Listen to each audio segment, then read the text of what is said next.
Assalamualaikum warahmatullahi wabarakatuh. Alhamdulillah. Alhamdulillahi rabbil alamin. Wassalatu wassalamu ala asrafil anbiya wal mursalin. Imamil muttaqin. Sayyidil hurril muhajjalin. Sayyidina wa maulana Muhammadin. Wa ala alihi wa sahbihi ajma'in amma ba'du. Alhamdulillah teman-temanku sekalian, siswa-siswi kelas 8 SMP IT Global Insani yang saya banggakan dan yang saya cintai. Untuk materi pada hari ini, kita akan menjelaskan tentang sholat fardu dan jangan pernah tinggalkan sholat fardu.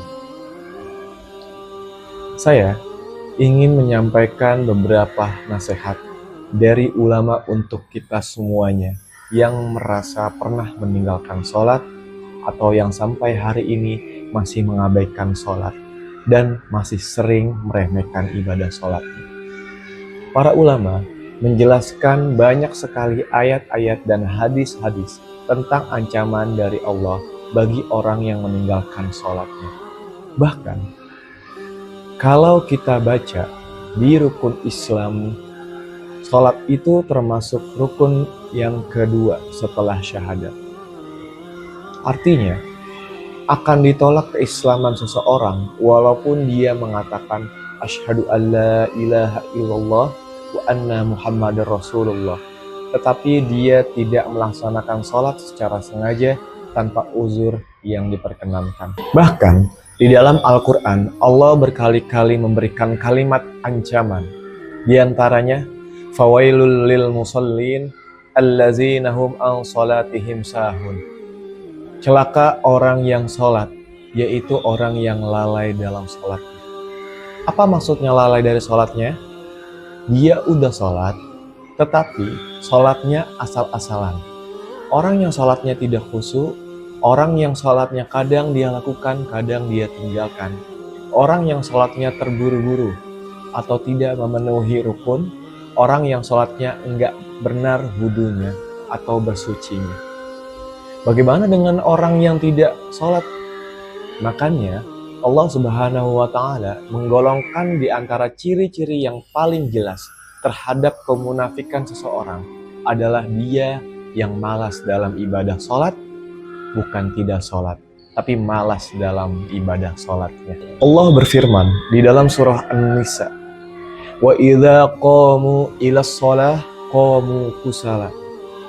Kalau mereka berdiri untuk sholat, mereka berdiri dalam keadaan kusala, yaitu bermalas-malasan. Mungkin kita sholat, tetapi apakah sholat kita termasuk bermalas-malasan? Bagaimana dengan tarawih kita? Apakah termasuk bermalas-malasan? Dari tarawih yang paling cepat yang hanya dalam hitungan 15 menit, selesai 20 rakaat atau 11 rakaat, jangan-jangan kita termasuk orang yang sahun, walaupun sholat tapi lalai dalam sholatnya. Atau jangan-jangan kita termasuk orang yang kusalah, orang yang bermalas-malasan walaupun kita melakukan ibadah itu. Teman-teman yang dirahmati Allah Subhanahu wa Ta'ala, sholat adalah satu-satunya ikatan antara kita dengan langit. Sholat adalah satu-satunya ikatan hamba dengan Allah. Sehingga ketika kita meninggalkan sholat satu kali saja, berarti kita telah memutuskan ikatan kita dengan Allah. Lalu bagaimana kita akan mendapatkan pertolongan Allah ketika kita butuh? Sementara kita nggak punya ikatan apa-apa dengan Allah. Ketika kita tidak punya ikatan apa-apa dengan seseorang, bagaimana kita akan berharap orang itu menolong kita? Seperti seseorang perempuan yang tidak punya ikatan apa-apa dengan mantan suaminya, bagaimana dia akan meminta nafkah kepada mantan suaminya itu? Begitu juga kita dengan Allah. Kalau ikatan kita dengan Allah saja sudah kita putuskan, bagaimana kita meminta rezeki dari Allah? Bagaimana kita meminta perlindungan dari Allah?